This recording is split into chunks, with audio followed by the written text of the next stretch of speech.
À l'occasion des masters de pétanque, nous avons rendu visite à nos clients la boule au but pour savoir comment sont fabriquées les fameuses boules de pétanque. Je suis Romain Souvigné, je travaille dans la société La Boule au But depuis maintenant une quinzaine d'années. Donc je suis la troisième génération d'entrepreneurs dans cette société et donc du coup j'ai pris la présidence depuis 2021.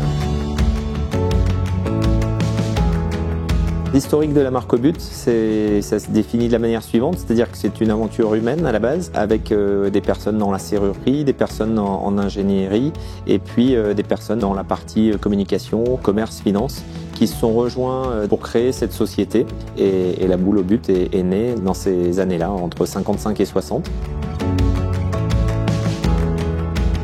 Alors on utilise aujourd'hui le gaz fourni par Primagaz avant tout pour chauffer nos ateliers et notre entreprise. Donc aujourd'hui en termes de surface, bureau et atelier, on a 12 000 m² et on a donc une consommation moyenne annuelle qui est de 120 tonnes avec une seule cuve de gaz qui a une capacité de 35 tonnes.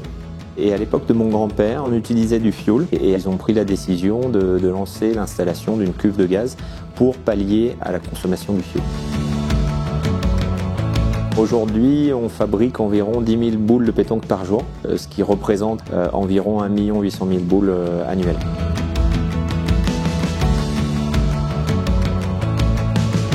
La pétanque, pour moi, c'était des moments de convivialité dans le jardin de mes grands-parents. Et donc pour moi, c'est resté dans ces valeurs-là, de passer un moment de partage, de convivialité, autour d'un bon repas, de se regrouper.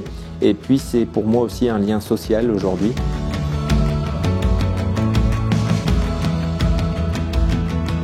Alors le processus, c'est d'abord des barres en acier ou en inox qui sont approvisionnés avec des fournisseurs français et suisses principalement. Ces barres d'acier sont de diamètre 40, on vient les couper en lopin. Ce lopin va être chauffé à 900 degrés, va être écrasé avec des presses à chaud. Le disque est écrasé et embouti en coquille et il nous faudra donc 2 lopins pour arriver à réaliser pour chacun une coquille et ensuite les souder. Une fois que la boule est soudée, on va usiner donc le tour de la boule pour en faire la sphère parfaite. Et cette sphère, on va ensuite la marquer à notre image, donc avec le modèle qu'on a choisi sur le dessin, sur la marque. On va ensuite faire ce qu'on appelle nous la trempe. C'est donner la dureté finale de la boule. Donc cette étape de trempe permet d'avoir une vraie longévité de nos produits. Une fois la trempe réalisée, on va la poncer, la polir, puis la satiner et on va retrouver un acier naturel et un inox naturel. À l'étape de l'inox naturel, la boule est finie et donc ensuite on va les conditionner. Donc on va les mettre dans une boîte en carton pour rester aussi dans le respect de l'environnement et puis on va venir mettre un facing autocollant qui explique qu'est-ce qu'il y a à l'intérieur. Et puis on va, pour des entreprises ou pour des particuliers, ensuite graver soit le logo, soit le prénom de la personne, aussi en interne avec des machines, pour pouvoir les expédier directement. Pour nous, la politique environnementale est aussi une des choses les plus importantes, que ce soit un discours auprès des particuliers, des entreprises ou de nos revendeurs, pour montrer qu'on utilise du carton recyclé, qu'on utilise aussi dans les boules de loisirs de l'acier qui est recyclé et qui est recyclable, et d'avoir des bâtiments qui soient plus économiques. Donc on investit pour apporter de la qualité et moins de dépenses énergétiques.